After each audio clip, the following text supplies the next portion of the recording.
And here's the other part. And maybe you ought to consider that if they're living this way, they must really be deceived. They must really be in trouble. They must be crazy lost. Victim, villain, nobody wins. Christ in you, hope of glory is amazing. Yeah? Wonder if you'd have the ability to weep for your spouse and not yourself. Because you understand that Jesus is coming someday and they must really be lost.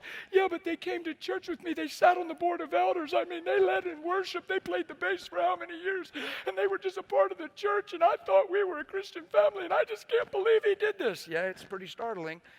It just shows how deceived and lost people can get and the mistakes they can make. And my goodness, God, thanks for your mercy. But I just wonder when somebody cheats on somebody, who's actually crying for the person that's in the most trouble. I think we're usually taking sides and catering to the pain that they feel because we've all felt their pain. Can I tell you an intense story? It's pretty intense. It's pretty emotional. I haven't told it for a while, but it was pretty startling. This lady left her husband, 2 little kids in our church. I'm their pastor. I teach this stuff all the time. She got on the internet messing around, chatting and talking because they're not talking, so I might as well talk to somebody. They're going to bed with unresolved conflicts. All of a sudden, whatever they got together for seemed lost and marred in the midst of no communication, unresolved, time. She's chatting, and this fella starts saying things that he ain't saying. Starts saying things she needs to hear. It's quite amazing how it happens when you live vulnerable. Next thing you know, she's starry-eyed, mesmerized, and sure she's in love. He comes to me and says, she's leaving me. I just got divorce papers, spur of the moment, delivered to me out of the blue. We haven't even talked about none of this. It just showed up. I'm totally surprised. We haven't even had one conversation about divorce. She said she's getting on a plane and leaving and going to be with this guy. And I'm like, no way. So I had a meeting with her, starry-eyed, looked me right in the eyes. I'm doing it, Pastor. It doesn't matter what you say. I've been good my whole life. It's time to have fun. I've been mistreated. I've been misunderstood. I haven't been loved by my husband, and this man's ready to love me. But you've been loved by Jesus. You're not even receiving his love. You're looking for love from a man. His name is Jesus, honey. You're making a big mistake. I'm doing it, Pastor. I'm crying like a baby because she's making a big mistake. She gets on the plane and leaves. 5 days later, he comes in my office. He is crying his eyes out. I'm figuring here's a distraught man, and I need to pastor him. I need to understand, but not too much to let him there. I got to separate him from the sin of his wife and get him back into Christ so he can live productive and be an amazing daddy in the moment and go to work and actually shine.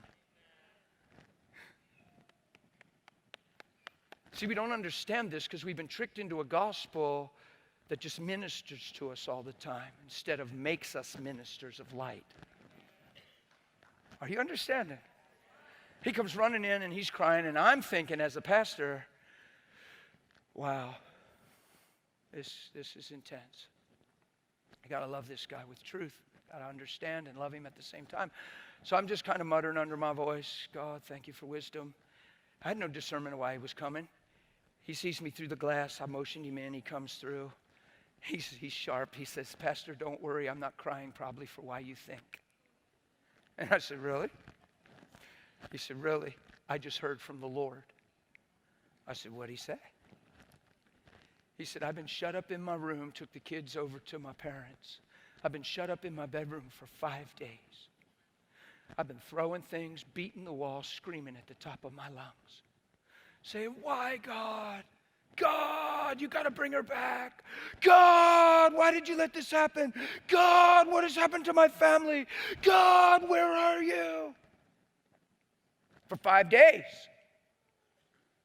I don't know how the Lord does it. For 5 days. The Lord shows up in the bedroom, manifests his presence. The guy's aware that the Lord's in the room. Who knows he can do that if he wants? He says, you know what I mean by analytical? The way men think. Let me just cover something real quick. Intellect, human intellect and IQ, it's a gift. Analytical is not a gift. It came from the garden when Satan talked to Eve and she bought into what he said. People pride themselves, well, I'm just very analytical. No, you're struggling and making simple things complicated. Stop it.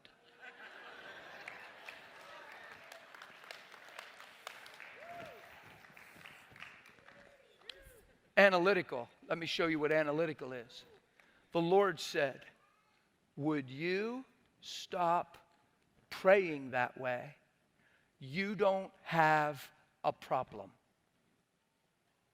His wife is in another state sleeping with a man she met on the internet.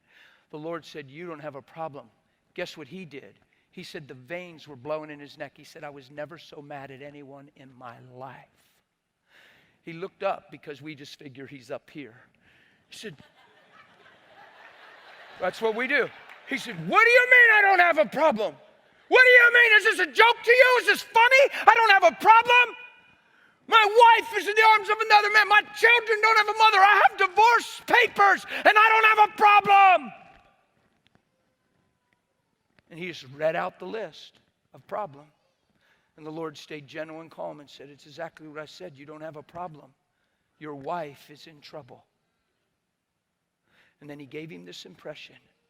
How is it possible that I live in you, and for 5 days all you could cry for is yourself, and never once consider the state of her soul and be consumed with your own?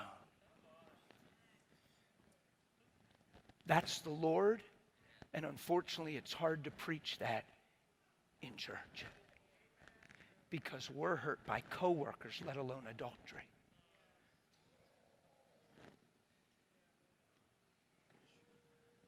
You don't have a problem. Your wife is in trouble. How is it I live in you, and all you can do for 5 days is cry for yourself when you were to have denied yourself, picked up your cross so you could follow me? So maybe we aren't following as much as we're needing him for our sake.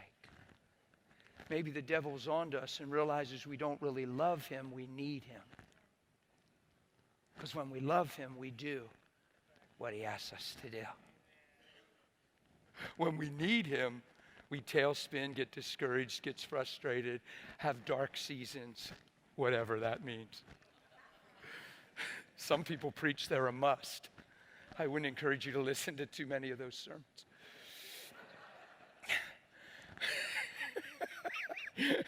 Walk in the light as he's in the light, unless, of course, if you're experiencing your mandatory dark season. I just never read that scripture.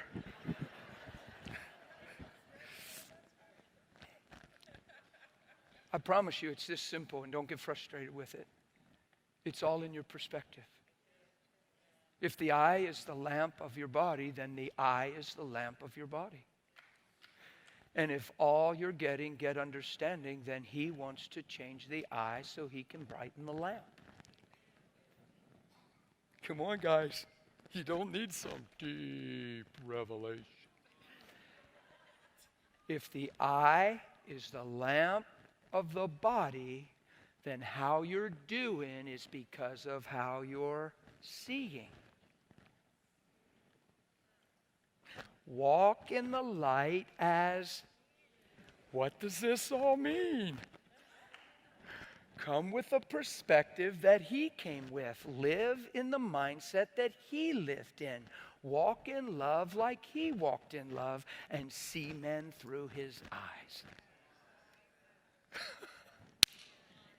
You get it? Because if all we were to do was hurt because of our spouse making that decision, even if God would come and comfort you in that place, he has to change your perspective of it, or you'll always be hurt every time you remember it. So then you just think, oh, I'm going through a hard time. I just need some ministry. Well, it's what he did. It's what she did. And for 10 years, you're getting prayer for comfort instead of a change of view. Are you hearing? And what's happening is you're letting what one person did decide you, but their name's not Jesus. and we say he's Lord. The word Lord, supreme being, governing factor, ruling factor, supremacy. Yeah? So you have to decide what's governing your life.